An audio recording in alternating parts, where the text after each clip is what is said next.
Hello when, আসসালামু আলাইকুম। আজকে বানাবো চিকেনটা এত মজার হয়, এরকম করে না বানিয়ে নিলে বুঝতেই পারবেন না।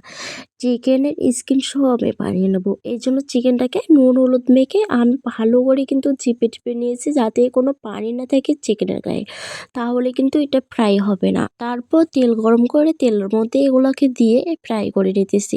তো চিকেনটা ফ্রাই করে এই চিকেনের স্কিন সহ রান্না করলে ভীষণ ভীষণ ভালো লাগে।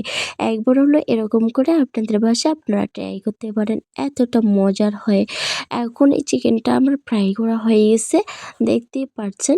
এখন এটাকে তুলে নেব।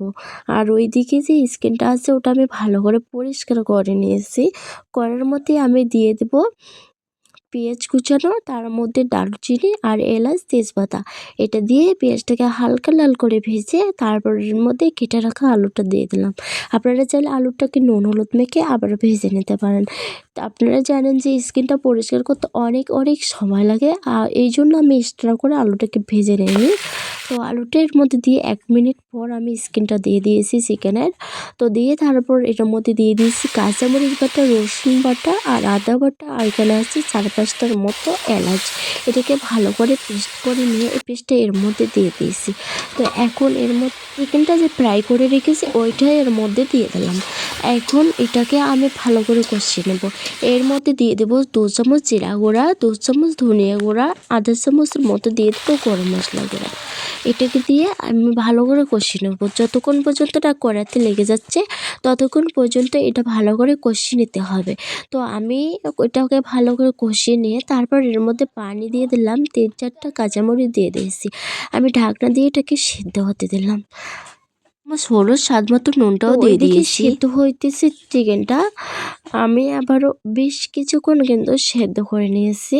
তো সিদ্ধ করে নেওয়ার পর আমি এর আগেও কিন্তু ঢাকনাটা তুলে এটা একবার নেড়ে দিয়েছি। এখন দেখতে পাচ্ছেন চিকেনটাকে আমি আবারও ঢাকনাটা তুলে বেশ কিছুক্ষণ কষিয়ে নিয়েছি। যতক্ষণ পর্যন্ত কড়াইতে লেগে না যায় ততক্ষণ পর্যন্ত কষিয়ে নিয়েছি অল্প আছে।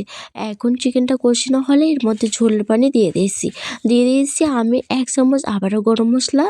এখন এটাকে ভালো করে বলক উঠে গেছে, দেখতেই পাচ্ছেন যে চিকেনের ভালো করে বলক উঠে গেছে।